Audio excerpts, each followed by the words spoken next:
addressed by His Excellency Nikol Pashinyan, Prime Minister of the Republic of Armenia.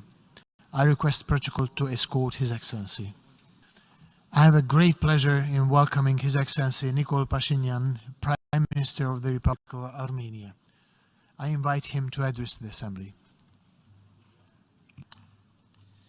Mr. President, Excellencies, ladies and gentlemen, it is an honor to return to the General Assembly, though I wish I was here with a more positive message, given all the challenges and tribulations the world has been through in the past few years.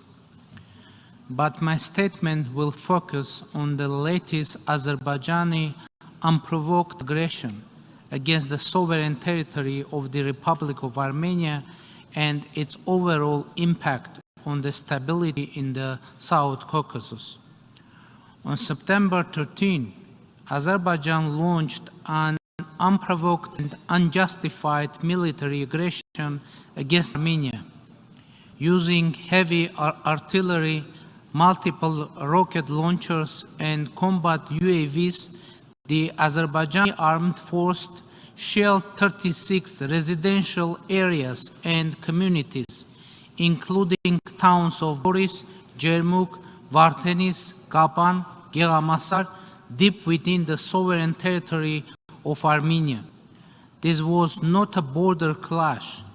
It was a direct, undeniable attack against the sovereignty and the territorial integrity of Armenia, which was condemned and addressed during the latest UN Security Council meetings and beyond. The Azerbaijani attack deliberately targeted civilian population and vital civilian infrastructures. Jermuk is one of the main health, tourism, and resort places of Armenia, and now, as a result of Azerbaijani aggression, all hotels, resort and health centers of Jermuk are closed. All the residents of this town are displaced. Overall number of those temporarily displaced from Gegarkunik, Vayodzor, and Sunit regions of Armenia is more than 7,600 persons, mostly women and elderly people, among them 1,437 children and 99 persons with disabilities. Around 192 houses, 3 hotels, 2 schools, 1 medical facility partially or completely destroyed, 7 electrical infrastructures, 5 water infrastructures, 3 gas pipelines, 1 bridge were damaged, 2 ambulances, 4 private cars were shelled. The Kechut water reservoir was targeted and shelled. Journalists and ambulance vehicles were targeted and shelled as well. As a result of the aggression, the number of victims and missing persons at the moment exceeded 207. Among them, 3 civilians were killed and 2 civilians are missing. 293 servicemen and 8 civilians were wounded. At least 20 servicemen were captured.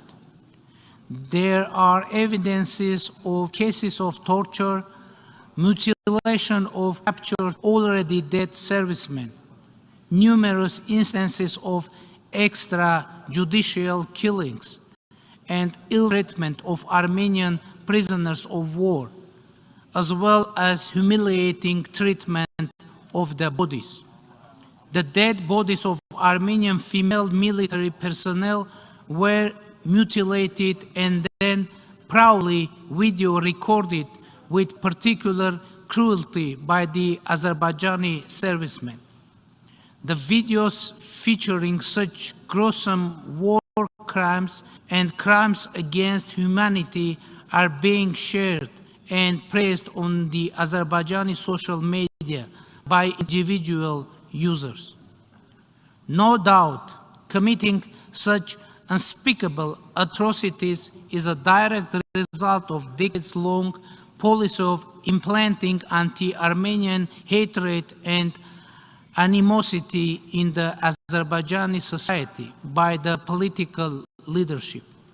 In the wake of this offensive, the official narrative and other sources of information suggest that Azerbaijan intends to occupy more territories of Armenia, which needs to be prevented. I want to stress that the risk of new aggression by Azerbaijan remains very high, especially taking into account that every day Azerbaijan violates the ceasefire and the number of casualties and those injured could change any moment. Another factor for further escalation can be inappropriate reaction to this situation by the regional security organizations, which raised very hard questions among Armenian society.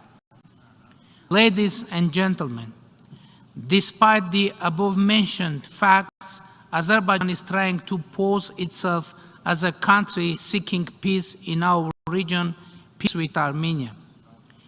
Hearing from a side what Azerbaijan is saying, you can even be impressed by its devotion to peace efforts. And for staging this impression, Azerbaijan is using the subjects of peace treaty with Armenia, border delimitation, and regional communication opening agenda. Why we have no tangible progress in these directions? The reason is very simple. Azerbaijan is using all those topics for territorial claims against Armenia. For example, one of the most important subjects of peace treaty is bilateral recognition of territorial integrity between Armenia and Azerbaijan. We have already declared that we are ready to do so, but Azerbaijan hasn't done it so far. On the contrary, Azerbaijan has been publicly voicing that the entire south and east of Armenia and even the capital city of Yerevan is an Azerbaijani land. On the other hand, Azerbaijan is keeping under occupation tangible territories of Armenia, and as I said, the risk of new aggression by Azerbaijan remains very high. In this regard, I am posing an official public question to the Azerbaijani president. Could you show the map of Armenia that you recognize or are ready to recognize as the Republic of Armenia? Why I am asking this? Because it can come out that from the point of view of official Azerbaijan, only half of Armenia and even less is the Republic of Armenia. If Azerbaijan would recognize territorial integrity of Armenia, not theoretically but concretely, I mean the integrity of our internationally recognized territory of 29,800 square kilometers, it would mean that we can sign peace treaty by mutually recognizing each other's territorial integrity. Otherwise, we would have a phantom peace treaty, and after that, Azerbaijan will use border delimitation process for new territorial claims and occupation. As you may know, bilateral commission of border delimitation and border security was formed in May, and 2 meetings of the commission have taken place. Before the formation of the commission, last year, Azerbaijan occupied more than 40 square kilometer territories of Armenia. And then, one of the excuses of Azerbaijan about the reasons they have done this was that Armenia, according to them, refuses to form border delimitation commission. Of course, we didn't refuse to do that, but only insisted that simultaneously a mechanism of border security should be established. In the end, according to our international partners' request, who argued that the Border Commission work itself will be a reliable factor for border security, we agreed to start the work. And now that Border Delimitation and Security Commission has been formed and is working, Azerbaijan initiated a new phase of aggression. And some of those international partners are silent. But what is now the explanation for aggression of Azerbaijan? You know, if someone has excess of aggressiveness, the reason always will be there. As it is said in a movie, it is always possible to find a reason. For example, why they killed Prince Hamlet. Who killed, how, when, and why? It doesn't matter. The reality is that Azerbaijan is trying and will continue to use the delimitation process for territorial claims against Armenia. Another such a topic is the opening of regional transport communication links.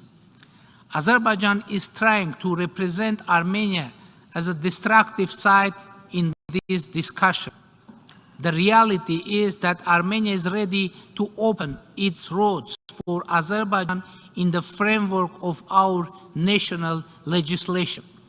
Moreover, recently, the draft decision of government was published that supposes to open 3 checkpoints in the border with Azerbaijan for implementation of the Article 9 of the trilateral statement from November 9, 2020.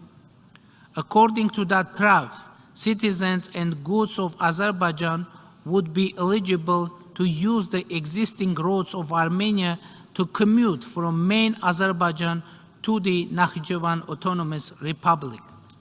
The Armenian government had political will to unilaterally accept that decision.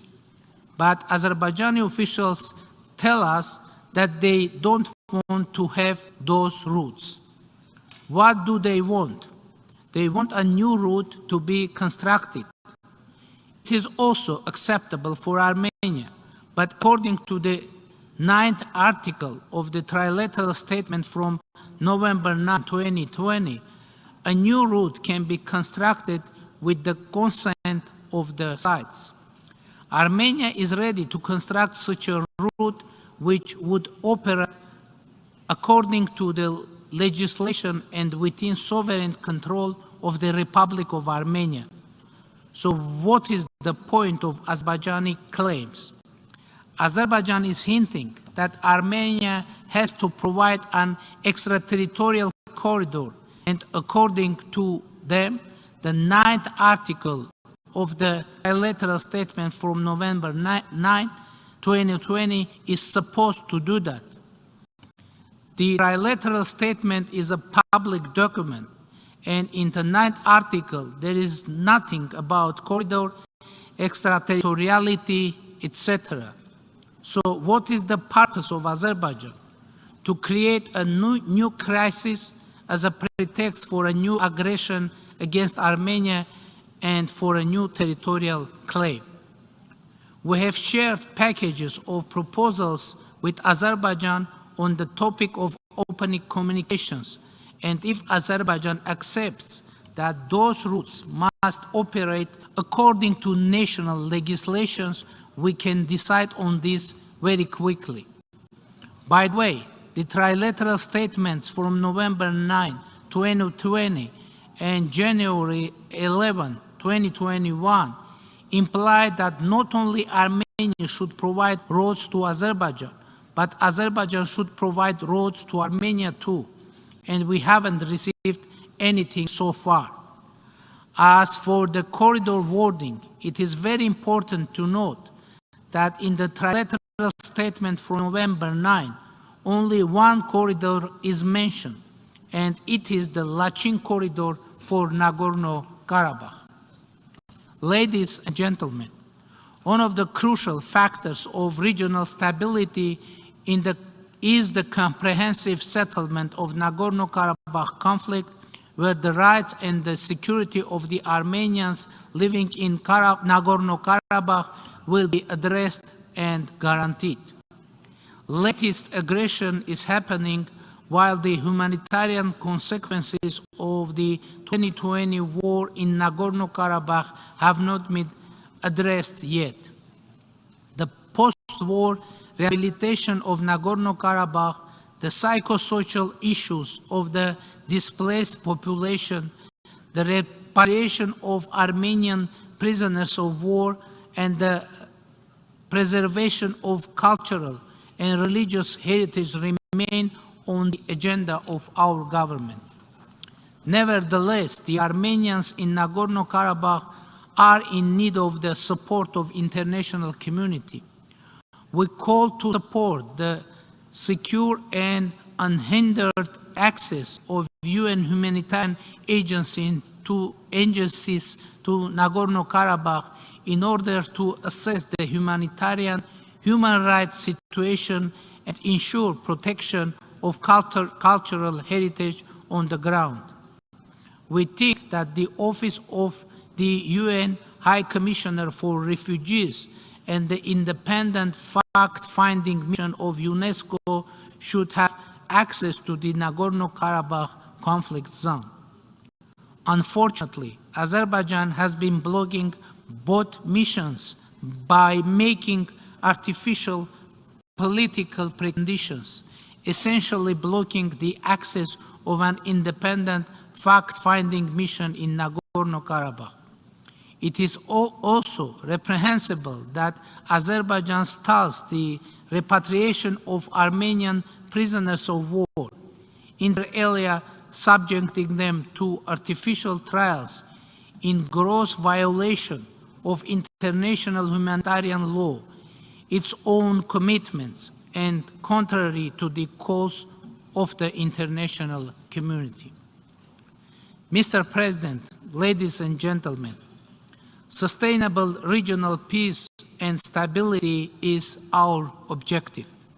Last year, through democratic snap elections, our people strongly supported the peace agenda of the government and reconfirmed the commitment of Armenia to pursue the democratic path. It is very important to state that the target of Azerbaijani attacks isn't only the independence, sovereignty, and territorial integrity of Armenia, but democracy of Armenia too.